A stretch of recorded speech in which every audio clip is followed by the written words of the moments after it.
not long to begin. Hi, I'm Lil. And I'm Fitz. And you're listening to Knock Once for Yes. It has been one heck of a month, with life continuing to throw obstacles in our path, as if that which shall not be named wasn't enough.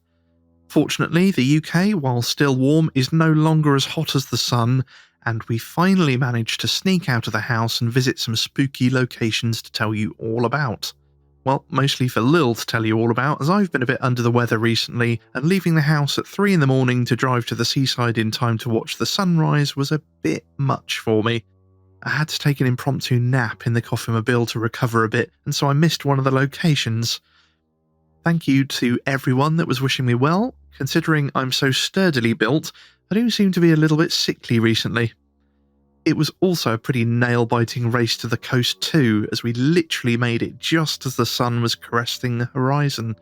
You really should go and check out the photo on Instagram. I was really proud of it. And it was totally worth getting up at 3 a.m. for. Well, you got up at 2 a.m. I did. And I didn't go to bed at all. No. I stayed up all night ready to blast out the door. And how did that go? Not that well. well. It was. I should have had a nap. We've learned. We've learned from this. So, Fitz, what have we got coming up on today's episode? Coming up, we have a story about the ghost of a grumpy chef in Gloucester on the paranormal radar. We have listener stories from Ren, Carly, Janet and Nula. And we catch the sunrise at the coast, check out a haunted wood, and visit a haunted castle for a paranormal postcard from Norfolk.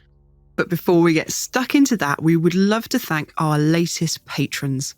Carl Jones, who kindly also made a coffee donation. Sindra T. Drake. Arseno. Buck Carla.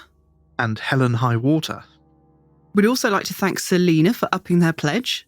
And Teresa and an anonymous benefactor for a coffee donation.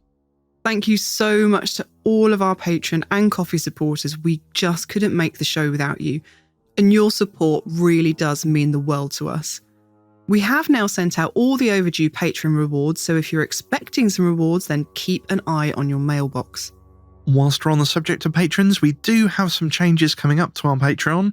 We don't want to take up any of the show time talking about it here, but I will be doing an update video very soon going over the changes, as well as various other updates. So head on over to our YouTube channel, get yourself subscribed, and you'll get a notification when we release it. So Fitz, a grumpy chef on the paranormal radar. What have you got? Well, chefs do seem to have a reputation of being somewhat hot-headed, an image clearly reinforced by TV chef Gordon Ramsay, who does tend to F and Jeff a bit if people struggle with their soufflé. And in the extremely unlikely event that Gordon does ever hear this, I am aware that he's much more than a TV chef. He has multiple Michelin star restaurants and an OBE, so please don't feel like you have to come round and shout at me. It doesn't give him an excuse to be so mean, though. Well, it's just a chef thing, I think. Meandering gently back to the topic at hand, the resident ghost at the New Inn Hotel in Gloucester has himself been dubbed the Gordon Ramsay of the afterlife, due to his surly temperament in the kitchen. He's particularly upset if the kitchen's left untidy, and it isn't unknown for him to smash plates to show his displeasure if the kitchen's not clean to his satisfaction, and is particularly upset if washing up is left undone. It's a good job we don't have a ghost like that here, blimey. Mm-hmm. It would be poltergeist central. It would. Reports of the activity prompted Gloucester Paranormal Investigation Services to check out the New Inn Hotel, and they've been investigating there for several years.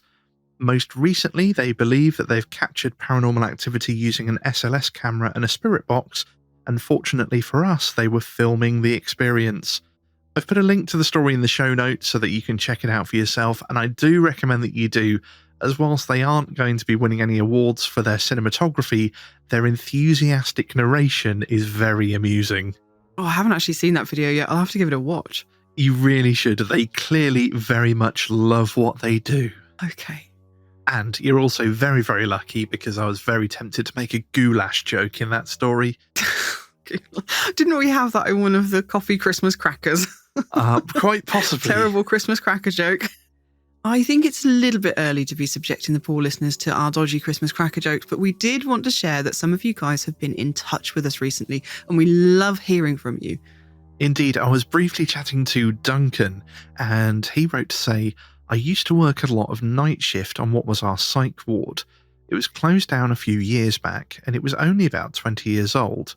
It had, however, been built over the site of an even older ward that was for TB and infectious diseases. During nights, we got to talking, and we all realised that we each felt odd in a certain part of the ward, namely our ECT suite. It was then that I started setting my old tape camcorder that had night vision. Sometimes I'd get nothing, but sometimes we could hear odd noises, bangings, and what sounded like faint coughing. Once I captured a strange object floating in front of the camera. It was shapeless and see-through. It was well away from the patients and insulated from most noises. I've started to transfer these old tapes to digital, which will be a project during lockdown. As I do, I'll try and share what I have. I certainly miss those nights. In addition, some years ago, myself and another nurse were escorting a patient back to the main ward, and before we shut the door, the patient told us to wait for Casper. The other nurse and myself just looked at each other. Oh, Duncan, I hope you get those tapes transferred, because I'd love to see that. Yes, I did mention that we would love to see those, and Thought you yeah, might have done. quite keen to have a look. That sounds fascinating, and it does sound very much like what happened at the old house, Yes. where you put stuff that you only had microphones, so we only got audio, but yeah, definitely sounds very similar.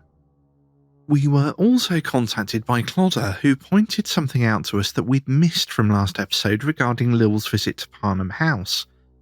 Lil mentioned that when she was in the gardens, she had a very strong feeling near the pond that someone had drowned there.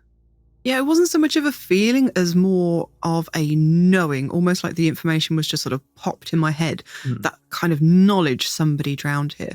But what Clodder pointed out was, as we discussed later in the episode, after the fire that destroyed Parnham and the owner came under suspicion for arson, that man sadly drowned in Lake Geneva. So not at the house, but the point is he died by drowning. And she made that connection to the feeling that I had of the drowning and then what happened in later years. Now, that is really interesting. Was it some kind of foreshadowing, or was it something that's just, I don't want to say emitted by the house, but it is a spooky connection and not one that I'd really thought of.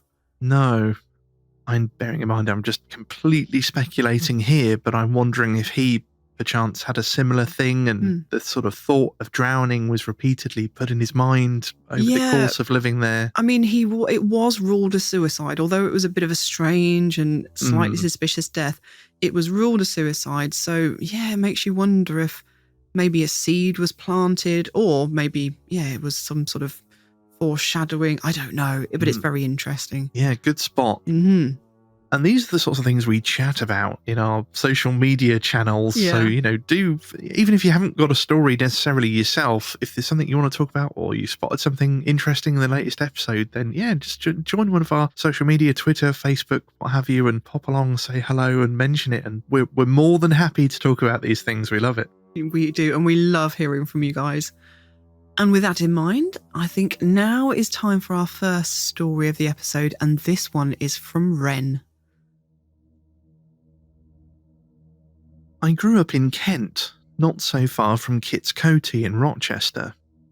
You may know it for its historic castle and cathedral, and possibly its ghosts, of which there are many.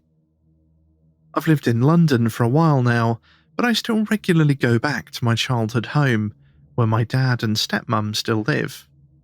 My mum, who's featured heavily here, passed away in 2006. The area surrounding my childhood home, on the edge of Rochester's historic centre, is one of considerable energy. This, I believe, is due to the fact that it was built partially on an Anglo-Saxon burial ground.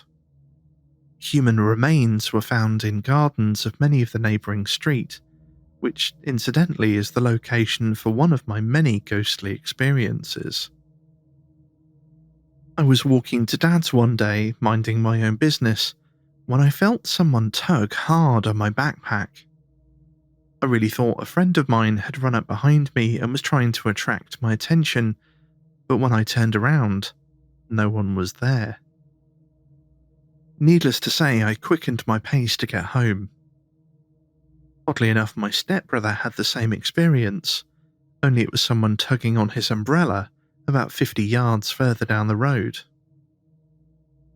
An acquaintance of Mum's, who lived on that same street of Anglo-Saxon bones and backpack tugging, saw a full-body apparition of, in her words, a squat figure in her hallway. That story haunted me as a child, and even as I write this, I'm getting chills. I had a friend who also lived on that same street, and her house gave me the creeps too. I always felt like I was being watched as I climbed the stairs. But back to my childhood home, which it might not surprise you to learn given the creepiness of the surrounding area, is haunted, or at least I believe it to be. To set the scene, it's a tall, narrow Victorian townhouse built in 1887. Sadly, a lot of its original features fell victim to 1960s tastes, but my parents did manage to restore the living room fireplace and some of its floors and picture rails. Probably my first encounter with spirits in that house was when I was somewhere between 1 and 2 years old.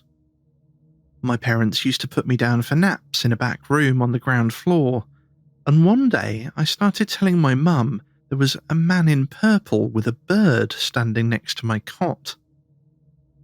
I mentioned this a number of times, which really spooked my parents, especially as it seemed to coincide with my great aunt, who lived in India at the time, bringing them back a peacock feather as a gift. They'd hung it in that room, but my mum got so freaked out about this possible link that she got rid of it, and I never mentioned it again. Of course, that story is about an object brought into the house, but I've always had the sense that there's something else in that house that was there long before us. I never saw a full-body apparition, but shapes and movements in the corner of my eye were a common thing, as were strange sounds. Something that plagued my childhood and early adulthood in that house was a strange rhythmic knocking sound. Wherever you were, the knocking would be seemingly coming from the room above or next door, and even if you moved towards the sound, it'd just start to sound like it was coming from elsewhere. My parents investigated possible sources, but could find no explanation. Aside from the knocking, we'd often hear someone enter the front or side door when no one was there, or hear footfalls on the stairs only for no one to materialise. I have a vivid memory of my mum barricading us upstairs one night when my dad was working late because she was certain someone was trying to break in. One night, a friend of my sister's was in her bedroom and heard what she thought was my sister cross the landing outside the bedroom door and go into the bathroom. A few seconds later, my sister entered the bedroom having just come from downstairs, and of course the bathroom was empty. On another occasion, my sister and her boyfriend at the time were in that same room when they heard someone, or something, walk across the floor and move something on her bedside table. I also had a similar experience in that room once when drying my hair. It sounded like someone was walking towards me. I could feel the floorboards moving under me, but no one was there. My dad also once felt something unseen brush past his leg. We did have cats growing up, but he was certain it wasn't one of them. My friends all concur that my childhood home gives them the creeps, and whenever the occasion arises to tell spooky stories, their experiences in that house will always be brought up. It doesn't sound like we were the first people to have experiences in the house either. My mum ran into the house's previous owner in town several years after they'd moved in, and she said that she too had heard the knocking sound. She also said that when she went up the garden, she always felt like someone was watching her from an upstairs window. Aside from the aforementioned Anglo-Saxon burial ground nearby, I haven't properly researched the history of the house or who lived there, but I do know an admiral lived there in the 1920s. I also know that there was a fire in the house next door a long time before my parents moved in, and a cat sadly died. My mum was convinced that the cat spirit had come to live with us because the neighbours living there at the time hated cats. I like to think so. Today, the house still creeps me out a little, but I haven't had a ghostly experience there for a long time. I still have to run back to bed from the bathroom in the middle of the night, though. Thank you so much to Ren for sharing those experiences, and rest assured we know exactly what it's like running back to bed from the bathroom in the middle of the night. We do. I must admit, there were so many things in that story that I was like, yep, been there, yep, had sounds that. familiar. Yep, yeah, that sounds so familiar. We've experienced this ourselves. Yeah, it did to me. Although the one thing that stood out to me was that rhythmic knocking sound. Mm-hmm. I don't know, Fitz, you haven't seen The Woman in Black, have you?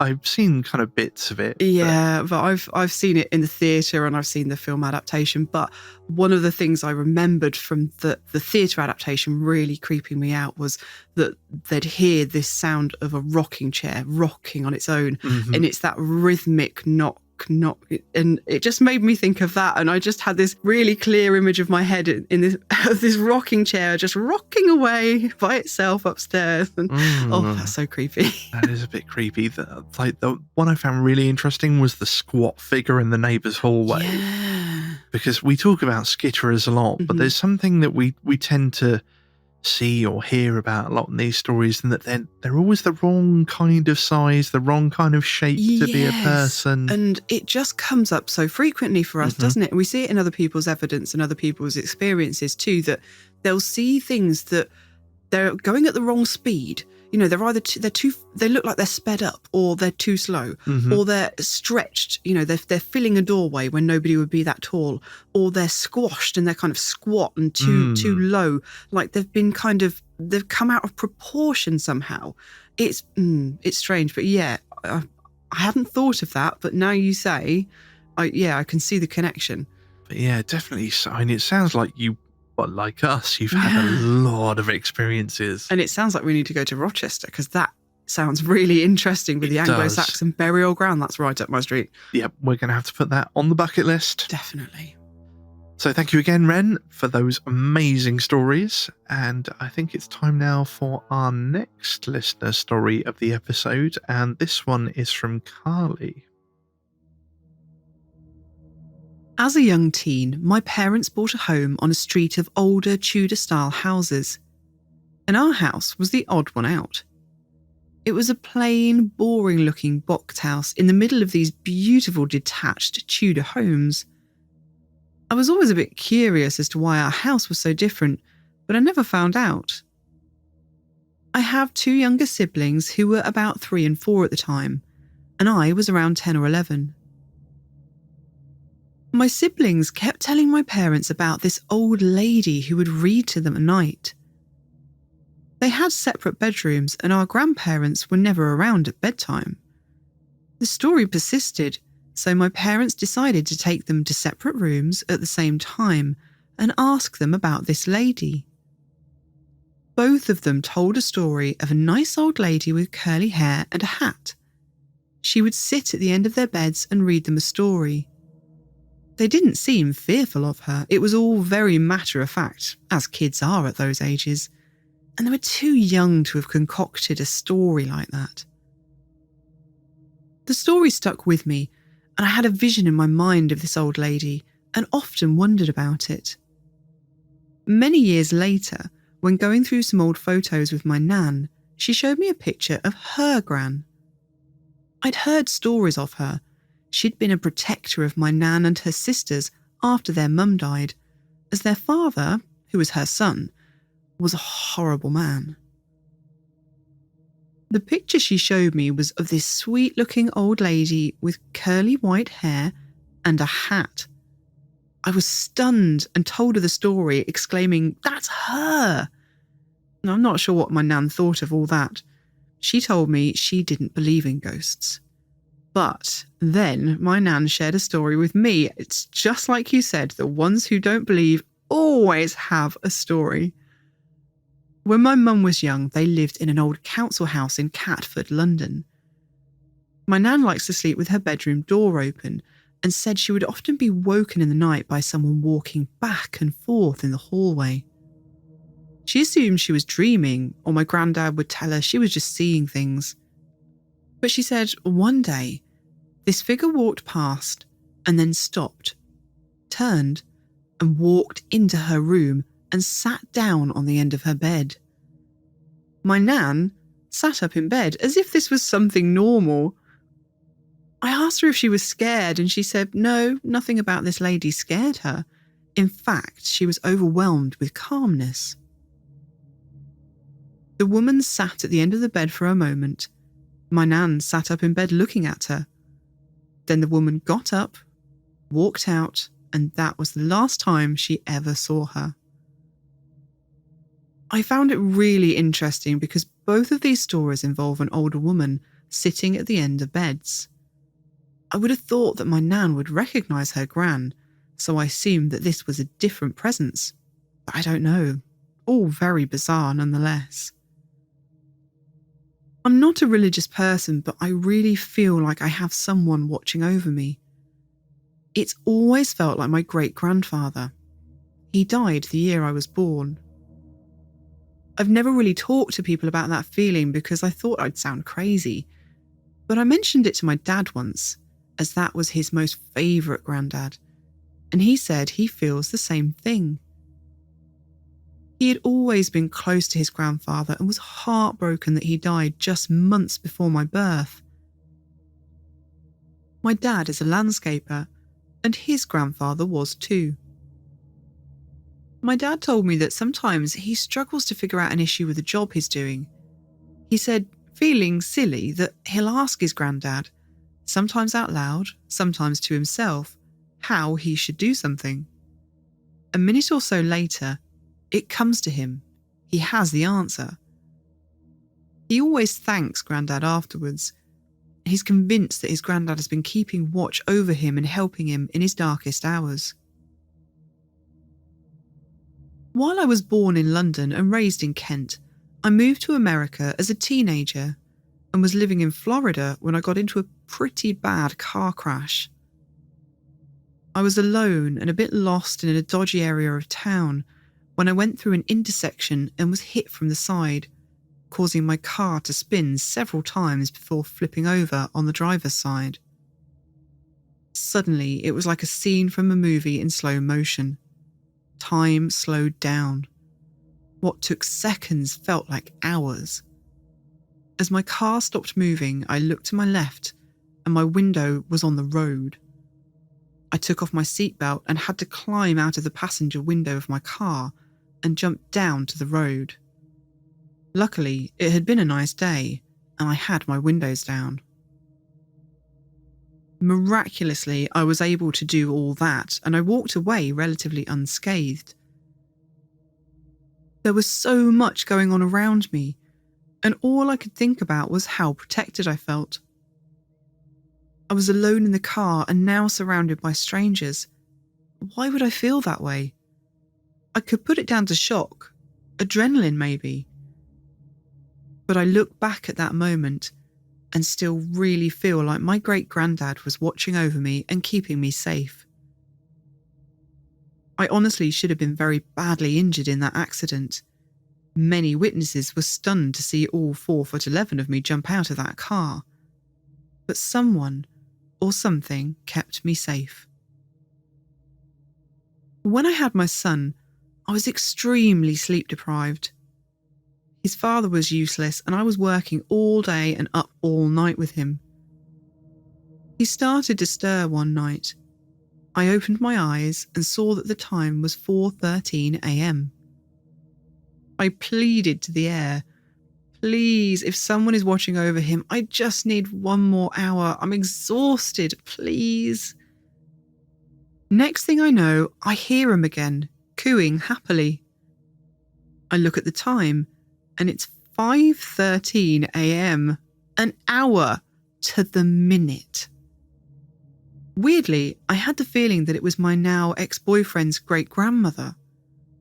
I never met her, she passed away long before I met him, but I was overwhelmed with the feeling of her presence that morning, coming to check on her great-great-grandbaby and help me get another hour's sleep. It could be a very bizarre coincidence, but the exactness of the time really played on my mind a lot. And thank you to Carly for sending in those stories. It does seem like your family won the ghost nanny lottery. It does. But what a lovely presents to have. Well, lovely presences to have. I mean, that's all amazing. All the generations. Like, what was it? Your great grandmother or your grandmother? And then. Yeah, great and great, I think. And, yeah. Wow, that's amazing. And it did make me chuckle of the bit about it's like you always say, and it really is. Yep. I swear, everybody that says I don't believe in ghosts out loud, don't believe in all that nonsense, but they all have a story, all of them, and it's always a corker. Yes. Well, we just have a couple more stories left for you this episode. This next one is another touching story, but bittersweet and tinged with sadness. This is from Janet. When I was 8 years old, my mum committed suicide. She suffered for a long time from chronic depression, and it finally claimed her life. I was traumatised by this, as you would expect, and for the next year or so, I made it a habit to fall asleep in my dad's bed each night before he'd move me to my own room. One of these nights, I was trying to fall asleep, my dad was already sleeping, and I rolled over and noticed my mother at the foot of the bed. She was kneeling and praying over my dad. Now, we were never a religious family, we didn't attend church regularly, so I wouldn't have expected to see her doing this. She had a glow about her and was all in white. I childishly ducked back under the covers, alarmed by seeing someone I knew to be dead. When I peeked back out again, she was gone. Looking back, I'm sure now she didn't intend to scare me. I'm sure she thought I was already asleep. She just wanted the best for my dad and myself. I wish now I would have spoken to her, but I didn't have the presence of mind at the time to do so. My brothers also mentioned that they heard or saw things that led them to believe she stayed around for a while after she passed. I think she wanted to help us out. I've had some vivid dreams of speaking to her through the years, but I have no way to know if they're just dreams. Thank you so much, Janet, for sharing your experience with us, and we're so sorry you lost your mum. Depression is a terrible, terrible illness. We're really honoured that you decided to share your story with us, and it is such a beautiful experience that your mum came back to visit and watch over you and make her presence known. Of course, I can understand that as a child, it would be quite startling if nothing else, but it does seem that after the shock had worn off, you were able to take comfort from her visit, and I'm sure that that's exactly what she intended, to comfort you. Yeah, it's interesting that you describe the dreams you've had since then of your mother as vivid, because that's one of the things that we've heard from people that have had similar experiences, that the dreams they've had of a person that they've lost are particularly vivid, or they're different in some way that isn't necessarily describable, but it feels different to an ordinary dream. Yeah, I think a lot of people have had these sort of conversations with past loved ones. They just sort of describe it as they just know that it's different somehow, and vivid is a term that they sometimes use. And thank you again to Janet for sending in that story. It's time now for our last listener story of this episode, and this one is from Nula. When my daughter was about 2 or 3 years old, I would hear her talking loudly in her bedroom in the middle of the night, having what sounded like a one-sided conversation which would wake me up. It happened most nights at around 3 a.m. When I asked what she was doing, she would tell me that she was talking to her other mummy, who had a baby in her belly. On one occasion, in the middle of the night, she became really, really upset and wouldn't stop crying. I went to comfort her, and she finally revealed to me that the lady had said goodbye and that she couldn't come and see her anymore. After these strange conversations stopped, she told me she loved this person and missed her a lot. I did some research into the history of my house and found out that a lady had died in that house and that she was pregnant at the time when she died. The strangest thing of all, she and her baby died the day my daughter was born. Coincidence or something else? Needless to say, this really freaked me out, but thankfully we haven't had any odd things happen since these spirits apparently left. Thank you, Nula, for sending in that story. That was a really interesting one. It was. And do you know what? The first time I read that story, I got goosebumps, chills up and down. And even having read it several times since then, sitting here reading it again, I got exactly the same chills all over again. Yeah, those kids like having invisible friends and that sort of thing always gets me. But this one especially. Yeah. It was very much like the earlier story we had where the children were taken into separate rooms and they both were talked about what happened and they were both essentially gave the same story. But they were too young, they thought, to have come up with this as a story on their own. And again, I get that kind of impression with this, especially with the mummy with the child in her tummy. And it seems a bit of a stretch for a young child to just concoct that by themselves. It's just not the kind of thing you would expect a child to come out with of their own accord. And if they did, it was an amazing coincidence. I'm presuming that nobody discussed with the girl, oh, by the way. Well, no, I don't think that. I think this revelation sort of came after the fact, so there was no way that this sort of seed of an idea could be planted in the child's mind. Yeah, amazing. Really interesting. And definitely hackles raised on that one. Ooh. Yep. Thank you so much, Nula, for sharing that experience with us. And thank you to all our listeners today that shared their stories. We love hearing them and we love sharing them. And they are the reason we do this. They're the heart and soul of the show. And they're why we started the podcast. We are always looking for more of people's paranormal encounters. So if you've experienced something spooky, then please do get in touch to share your story through our website at notonceforyes.com. It's time now for us to head to the seaside at a ridiculous hour in the morning in search of several ghosts in Norfolk. Last episode, when we talked about the Dorset coastline, you may have detected a hint of wistfulness in our voices. You see, the fact is that after months of lockdown, we, and many others I'm sure, were longing for a change of scenery. And living in the most landlocked county in Britain, and being in the middle of a heatwave, we were specifically longing for that scenery to be coastline, with a stiff sea breeze and the smell of salt on the air. So whilst searching for somewhere quiet, remote, unpeopled, and of course haunted, for us to visit on our paranormal travels, however hard I tried, my eyes kept veering eastwards across the map, back to the coast and the sea. But if you've seen the news in the UK this summer, you'll know that the coast is not really the place to be looking for somewhere quiet and unpeopled. Quite the opposite, in fact. Unless... It started as a joke, really. Maybe we should go when it's dark, one of us suggested. Surely it'll be quiet then. But the idea took root and grew. I found what seemed to be the perfect place. A quiet area of the Norfolk coast, not known to be amongst the most touristy hotspots, but complete with a spine-chilling, ghostly legend. Now, the thing about the coast is that, of course, it does have its dangers. It wouldn't actually have been wise to rock up in an unfamiliar area, in the dark, at high tide, and start roaming the crumbling cliffs. Please don't do that, anybody. The Coast Guard have enough to deal with.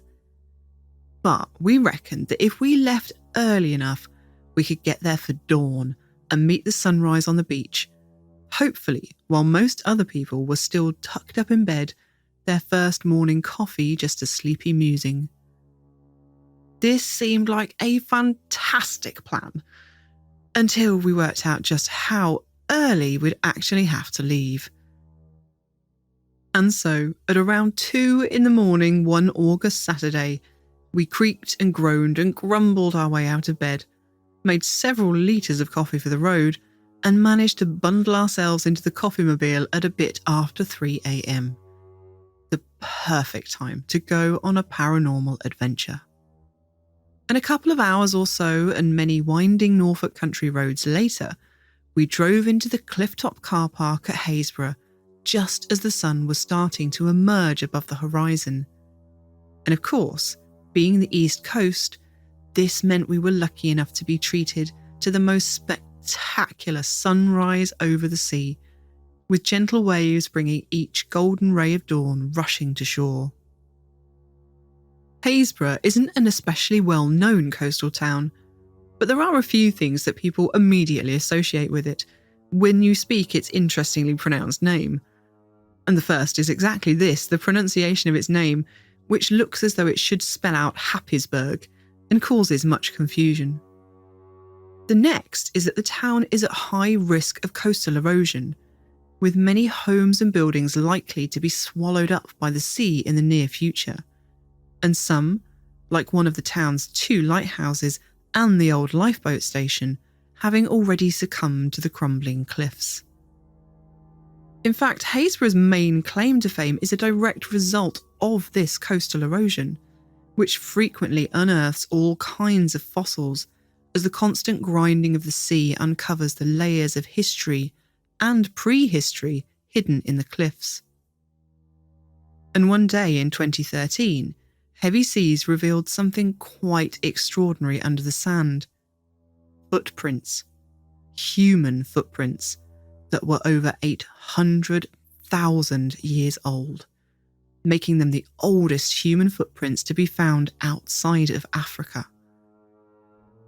Unfortunately, the very same coastal erosion barely gave scientists enough time to record them before they were washed away by the sea. And sadly, nothing of them remains there to be seen today. But as we descend the sandy ramp to the beach, the thought that our very, very ancient ancestors once walked here gives me a delicious thrill. And I'd be lying if I pretended that this wasn't at least one of the reasons I'd wanted to come here. So all these things are generally what spring to mind when the name Haysborough is uttered, unless, of course, like us, you're of a paranormal mind, in which case the name Haysborough evokes dark tales of smuggling and murder, and the particularly grisly tale of the Pump Hill Ghost, also known, more descriptively, as the Haysborough Torso. And be warned, this is one of the more gruesome ghostly tales we've come across, and not one for little ears. Like so many local legends, details vary slightly depending on who's doing the telling. Some versions place the beginning of this story in the 1800s, with the principal witnesses being smugglers. But most versions give the year of 1765 as the origin for this tale, and the first witnesses of the apparition as local farmers rather than smugglers, who were making their way home to Haysborough from the direction of Cart Gap a little further down the coast. Be it farmers or smugglers, whoever they were, they spotted something odd, something disturbing, traversing the path ahead of them. A strange figure. Something about the person didn't look right. They must have been bent over oddly, or perhaps they were a hunchback. It was only when they got closer, and their eyes adjusted to the gloom, did they make some horrifying realizations. You might think the most shocking revelation would be that they couldn't see any legs, so the figure's torso appeared to be gliding along unaided. But, as they neared the figure, they suddenly saw just what was so wrong about the strange character skulking through the shadows. This was no hunchback. Oh no. Neither was the misshapen form slouching or hanging its head. In fact, the head wasn't where it should have been at all. It appeared to have been almost severed, still barely attached by just a scrap of flesh, and lolling gruesomely on the figure's back, a long plait of hair trailing in the dust behind it.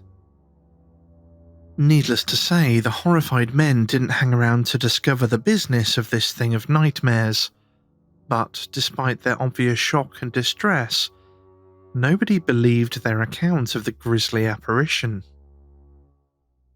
Now, they knew what they had seen, and weren't about to be fobbed off with claims of drunkenness or overactive imaginations, so they decided they must watch for the mysterious figure in case it took up its ghastly perambulations once more. And they got their proof of what they had seen. The figure soon retraced its steps, only this time apparently with its head intact. Perhaps this slightly less disconcerting appearance allowed them to process more of what they were seeing, as this time they noticed the figure wore a sailor's outfit, had a pistol tucked in his belt, and was carrying a rough brown sack. Feeling somewhat vindicated, they mustered every ounce of their remaining courage to follow the figure and see if they could determine the purpose of his moonlit journey. It turned out that the final destination of this terrible figure was in fact the village well, and as the men watched, the apparition lifted the bundled sack it was carrying and hurled it down the well. The panic-stricken witnesses must surely have wondered if the figure, having seemingly completed its purpose, would then return the way they had come, putting them directly in its path. But something stranger, and maybe more concerning, happened, and as they watched, the apparition followed the sack it had thrown and disappeared right down the well itself. Well, after this, they certainly weren't going to let everyone else tell them they'd made it up, and insisted the well was searched come daylight. But of course, the only way to search a well back in those days was for somebody to go down it. Somehow they found, or more likely coerced, a slight and willing chap who agreed to be lowered down into the well's inky black depths with a hook to see if he could discover just exactly what was going on down there. Inch by inch, the rope was let out, and the poor volunteer plunged deeper into darkness. Fishing about, the hook quickly snagged on something. It was a scrap of blue cloth. Now people were intrigued. Could there really be something to this tale after all? Encouraged in what he had previously thought a fool's errand, the hapless volunteer reached down further. The hook snagged again. This time it was something rough and brown. The original witnesses must surely have turned a little paler as they saw the strange figure's sack being hoisted dripping from the well. Curious hands were eager to spill the damp contents onto the grass. Now the mystery would be solved. Maybe they were hoping the bag contained some treasure or salvaged shipwreck booty. If they were, they would have been disappointed at the very least. More likely, all ideas of treasure left their heads as quickly as their breakfasts left their stomachs, for in the sack was a pair of boots, and in the boots were a pair of legs. At this point, a new volunteer had to be found to be lowered into the dark horror of the well to see if they could fetch up the rest of the body.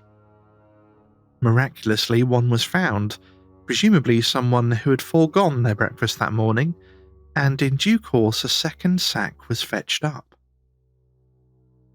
Braced for the worst this time, the villagers gingerly unwrapped the remains of a man dressed in sailor's clothes, with a pistol tucked into his belt, missing his legs, and with his head nearly severed, just a thin scrap of flesh keeping it attached to his shoulders.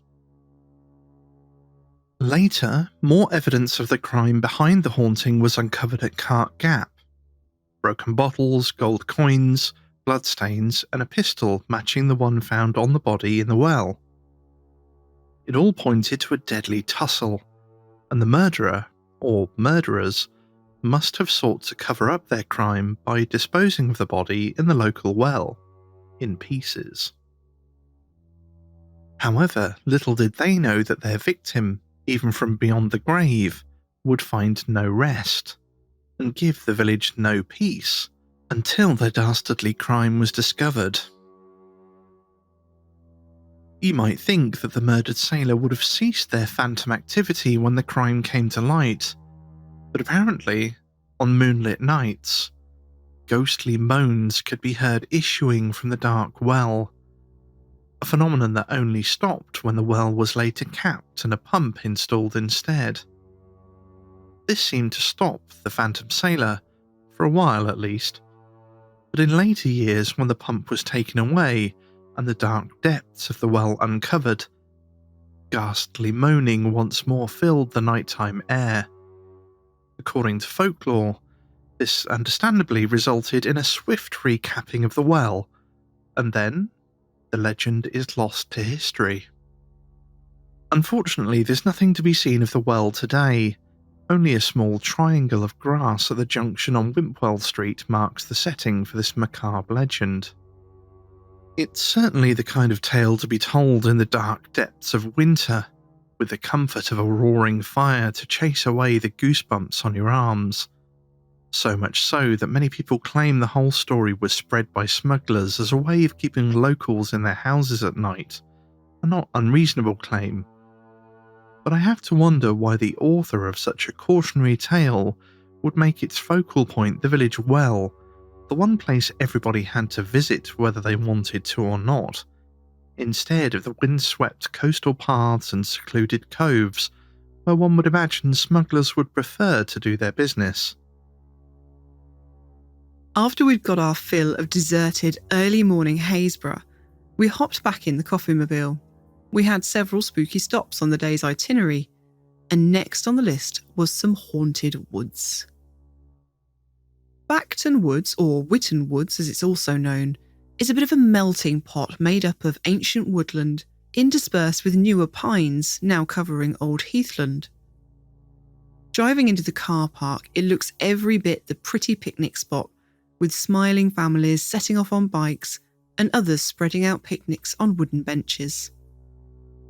But the twisting paths that wind through these woods hold secrets.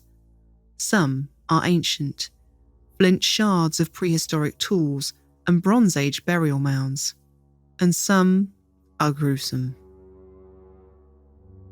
We've come to these woods on the hunt for a legend, and to walk the former stomping grounds of a murderer known as Bloody Will Suffolk. Our story begins in 1797 with a 46-year-old tenant farmer named William Suffolk, who lived with his wife and 4 children in the village of Swaffield in Norfolk. Now, Will, it seems, had a roving eye, and carried on an affair with one Mary Beck who lived nearby. This appears to have gone on for quite some time, until, that is, she fell pregnant with William's child. Going to deadly lengths to cover up their illicit tryst, they plotted to leave town before Mary was due, and to do away with the poor child before anyone was the wiser. Whether or not they deceived their families is anyone's guess, but they returned home with this heavy stain on their consciences. In his last dying speech and confession, Will admitted that they had carried on as man and wife, and he at least didn't seem inclined to change his behaviour. It's said that he demanded money from Mary after she sold 3 bushels of wheat. She refused, and then went on to make it very clear that from now on she refused him as well. The affair was over. This didn't go down well with Will Suffolk, and he flew into a murderous rage, attacking Mary with a cudgel. According to his confession, Suffolk states that after his violent attack, he assumed he left her for dead on the coaching road. So convinced was he that he'd done away with her, that he deliberately positioned her body in such a way that whoever found it would likely assume she'd been run over in a cart accident. And it's at this point that some versions of the story differ. Some say that she was not in fact dead and had just enough life left in her to name her killer. Others say that the spattered bloodstains on Will's clothing as he left the crime scene undoubtedly incriminated him. And maybe this was the scene that coined the title of Bloody Will Suffolk. However things unfolded, what we do know for sure from local records is that William Suffolk was sentenced to execution for the murder of Mary Beck and was hung on Castle Hill at Norwich. But it's what happened to Will after his death that brings us to an old haunted coaching road in Witten Woods. Back in the 18th century, the authorities didn't just want to punish the most detestable of offenders. They also wanted to make an example out of them, to warn other citizens of the consequences of such behaviour.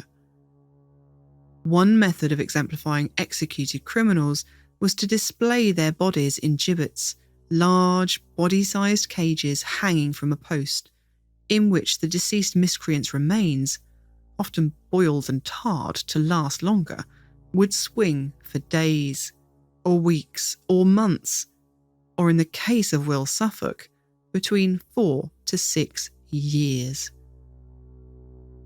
The gibbet was erected close to the site of the horrific crime, along the coaching road. One would imagine a route of reasonably high traffic, so no wonder the name Will Suffolk went down in legend, when the residents would have had to face his swinging corpse, day after day, year after year. Apparently, some of them even took souvenirs from the gibbet.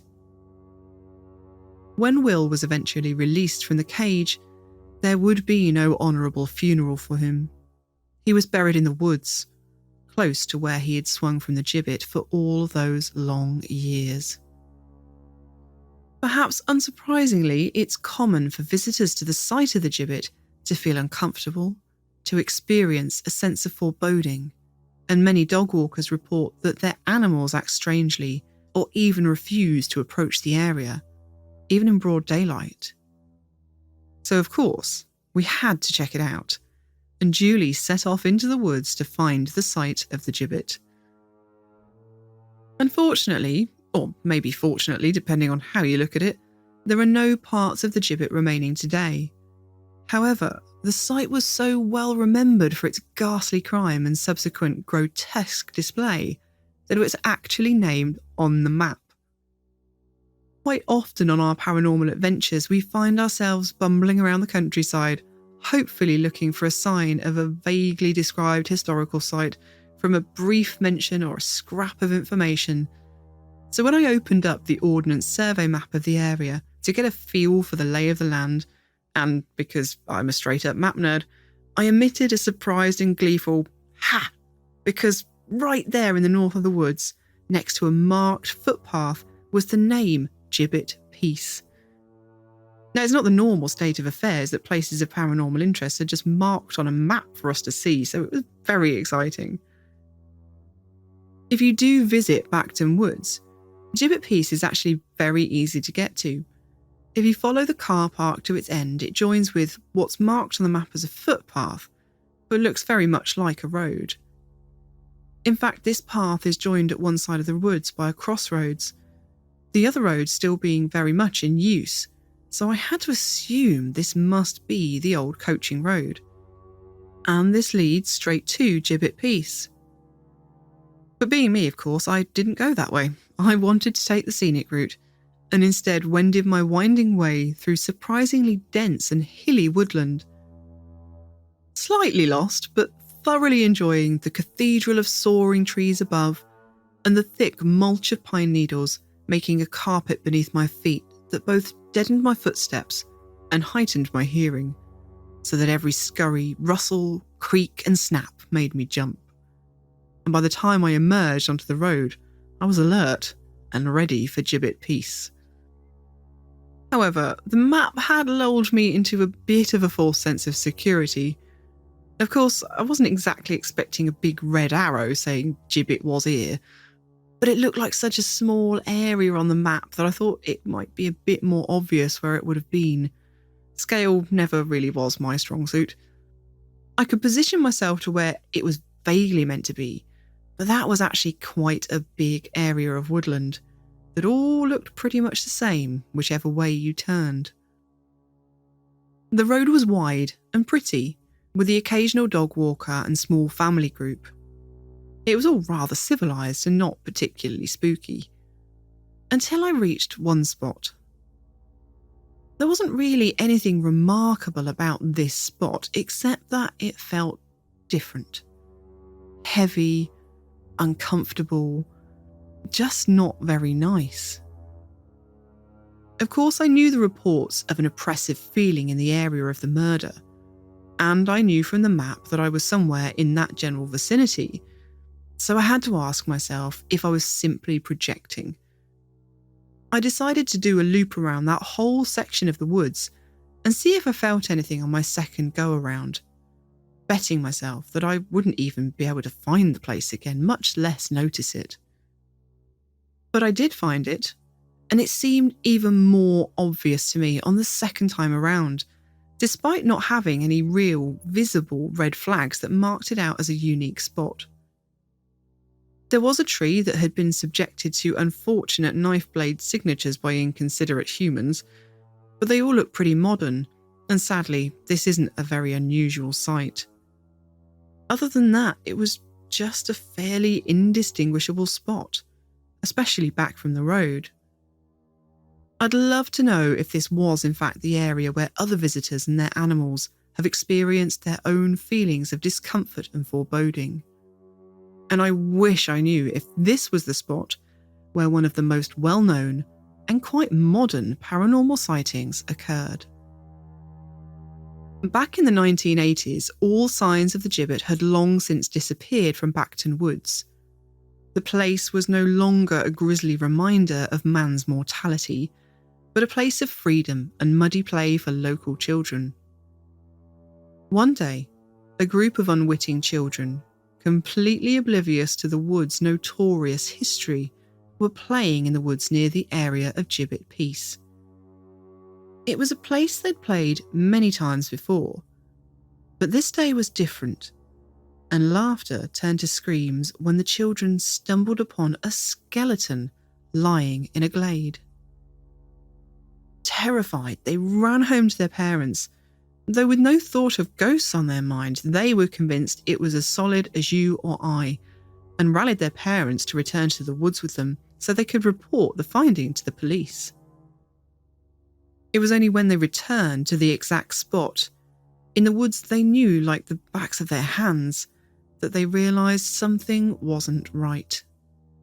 There was no sign of the skeleton, no sign there had been anything there at all. To this day, there seems to have been no explanation for what the children saw, and many locals wonder if the sighting is connected to bloody Will Suffolk. Maybe the swinging of his corpse back and forth day after day left an indelible imprint on this piece of woodland. Or maybe his spirit is still restless and hasn't travelled far from where his body is still buried under the dappled shade of the oak and ash. Maybe the sounds of the stout tree limbs creaking in the breeze, a sound reminiscent of the creak of the gibbet, was enough to stir bloody Will from his eternal slumber. After our woodland adventure, we had one more place to visit, a ruined, and of course haunted castle. Even here we didn't take the direct route which led straight from Bacton Woods. It seems it's just not our way. We wanted to drive along the coast road for a while, passing through all the many pretty seaside towns and exclaiming like excited children every time we spotted the sea. But eventually we started our way inland, along increasingly narrower and bumpier country lanes, until we seemed to be heading down a farm track, complete with bone-jangling cattle grids that threatened to shake a few bolts loose in the KOFYmobile. It was a bit of a different experience as castles go. You might be forgiven for expecting a castle to be easy to spot from a distance, being as they were usually built up high in a defensible position, but Baconsthorpe is hidden away in the flat farmland of rural Norfolk, with nothing about it but fields, and we didn't get a glimpse of the ruins until we were nearly on top of them. Just as we pulled up into the small car park, the sunny, summery day changed mood. Grey clouds blanketed a sky that was only moments ago a glorious blue. The wind whipped across the exposed spot, and needling rain was blown into us sideways. Storm clouds glowered, casting the jagged ruins into brooding darkness.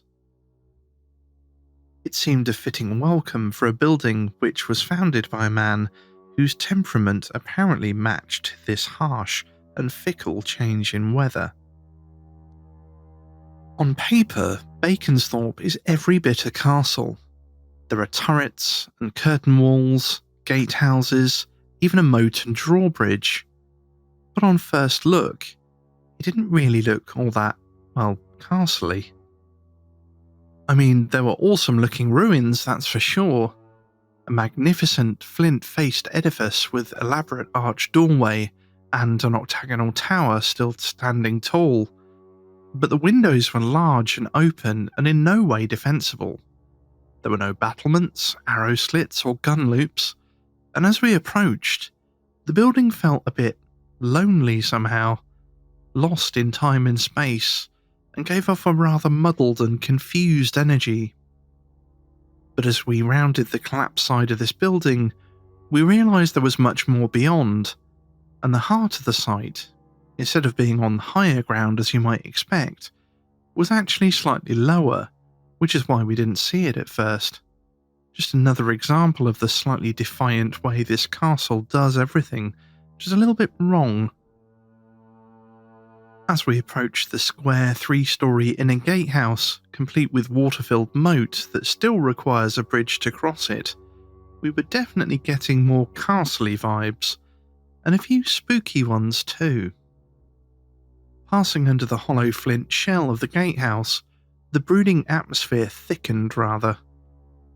Nothing oppressive necessarily, but the weight of history could certainly be felt to pool more thickly at this spot. Looking into the history of the place, our first impressions made a lot of sense. Firstly, it wasn't really a castle at all, or at least not what we think of as a castle.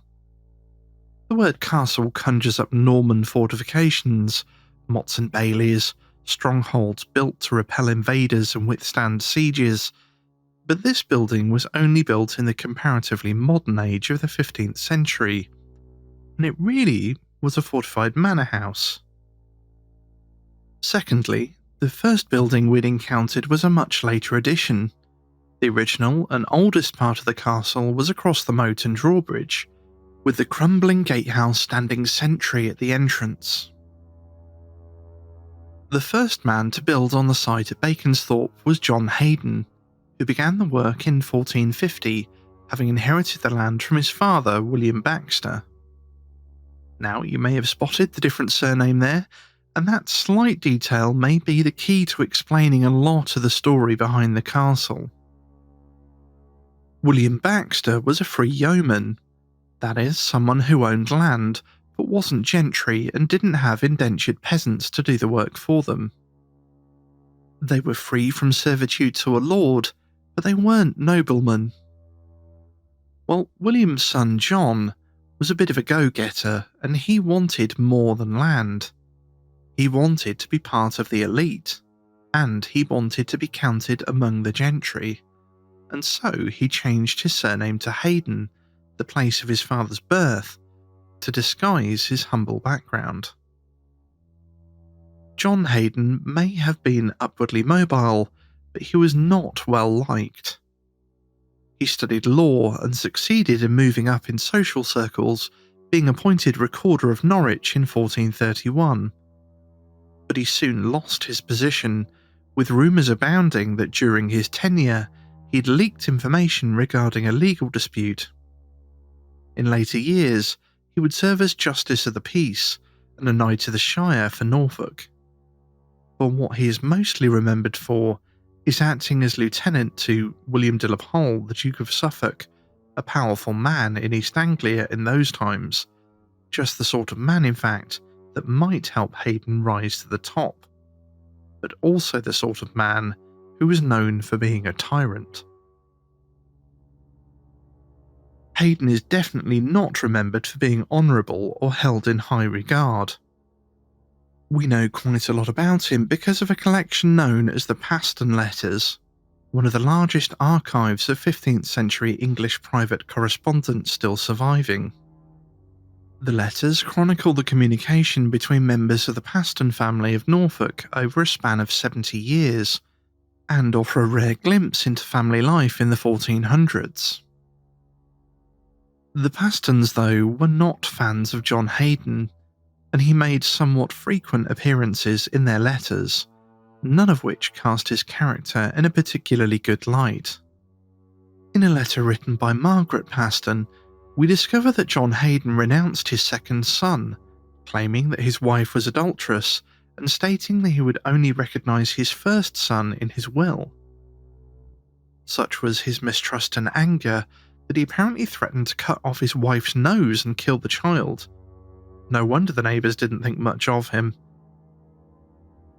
Hayden's was a campaign of self-preservation and social advancement, and to this end he apparently switched allegiances several times during the Wars of the Roses.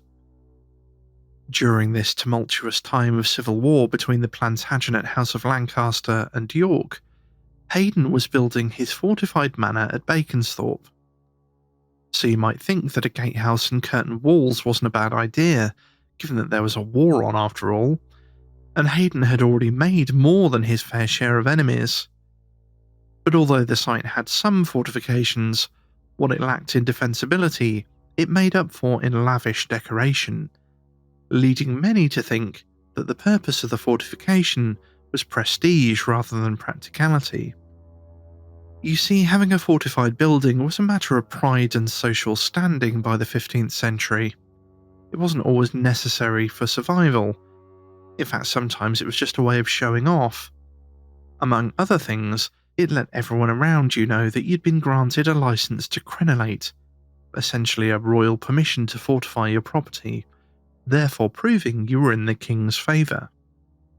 Except, as far as I can tell, John Hayden never had that permission.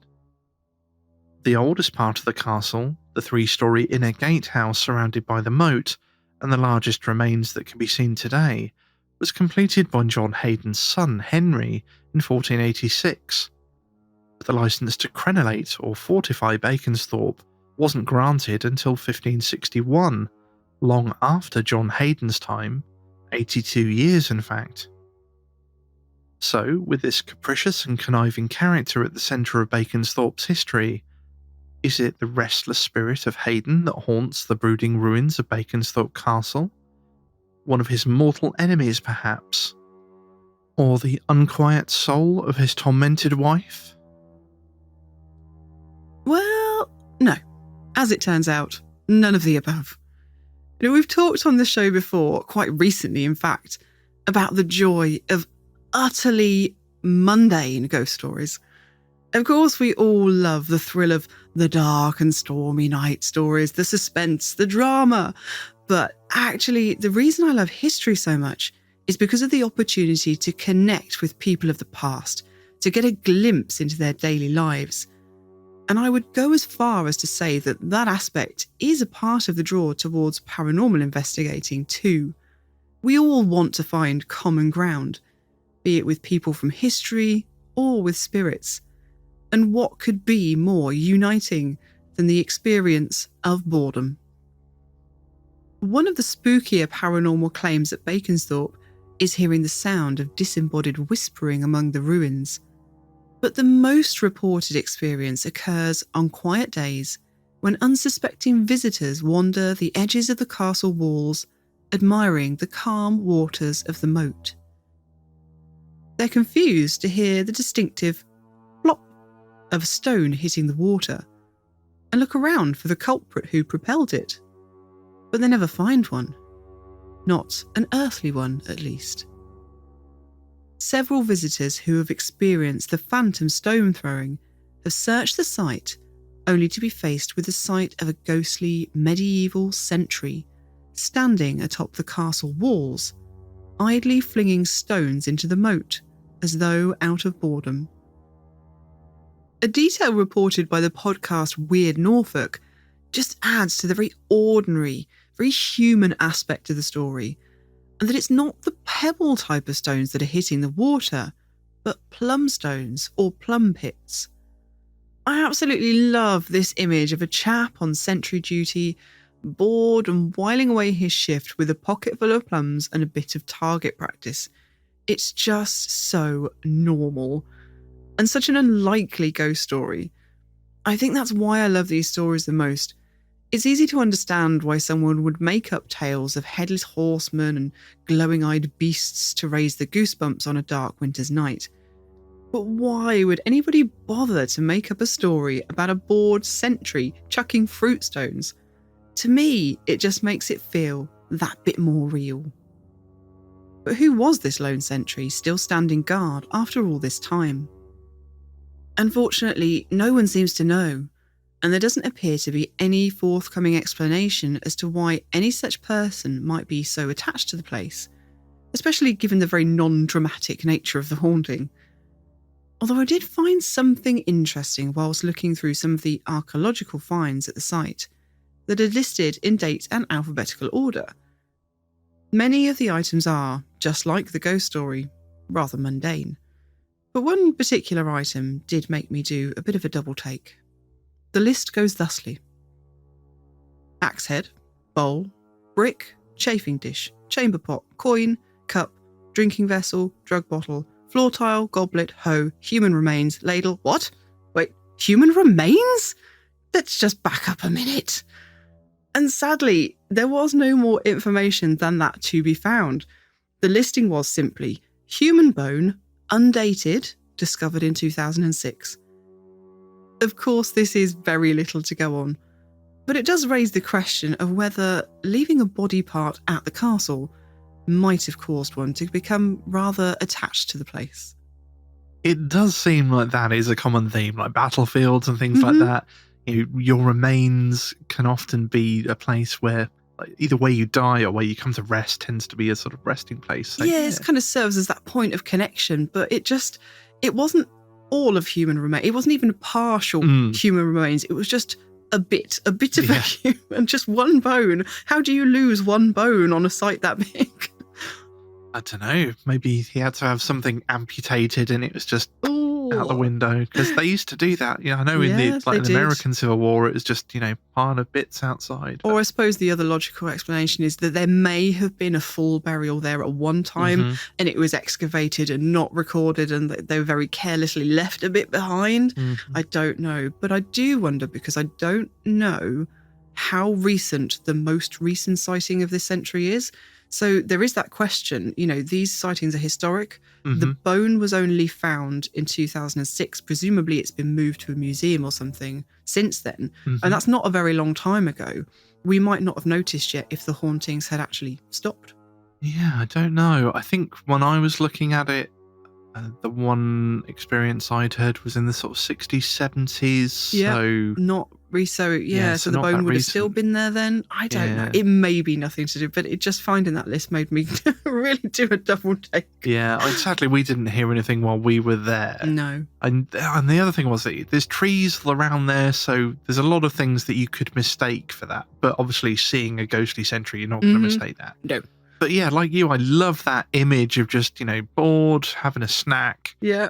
Passing the time. It is just that human that's what connection. You do, isn't it? Yeah. If you were bored, that's it. I can totally see you doing that. Just plopping it into the moat, seeing how accurate you can make your aim. It's just, it's so interesting normal. Though, because so many ghosts they seem to be captured at points of high emotion. Again, you've got sort of battle or the time when people died, like with crisis apparitions, they've got to get that last message across. or something that they feel very strongly about, like the stories we heard earlier where they're coming to, talk to their grandchildren or pass on something like that, calm somebody that's scared, that sort of thing. And this seems to be the complete opposite. There doesn't appear to be any reason. But again, why would you make it up? Yeah, so the only reason I can think of is obviously like the stone tape theory.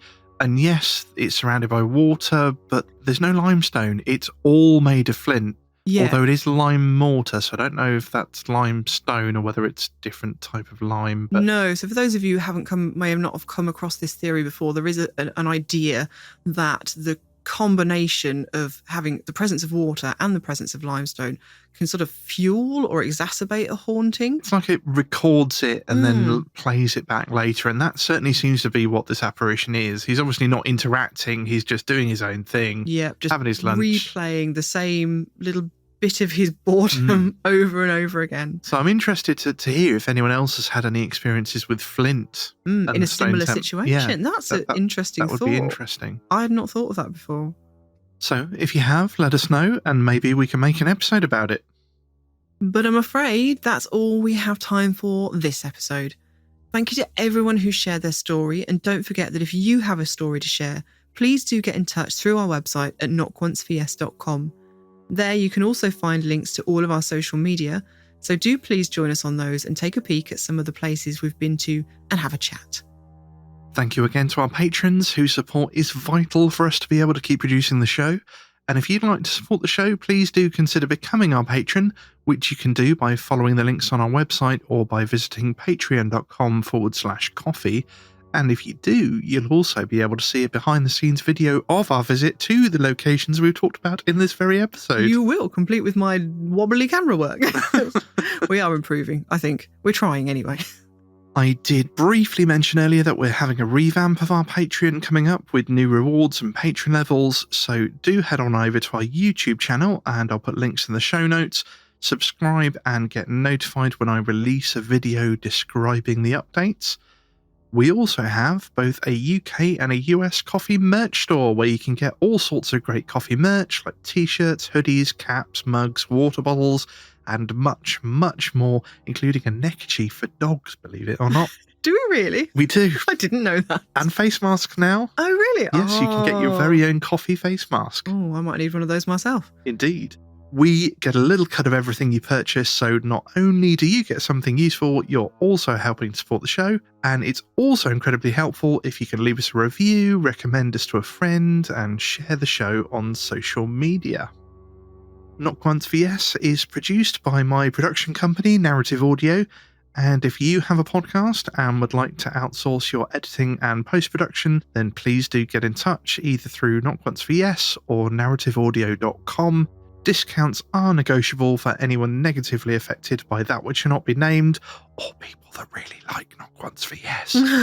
Favouritism. Indeed. We hope that you'll join us again for some more spooky stories and haunted history on the next Knock Once for Yes. If you please listen, then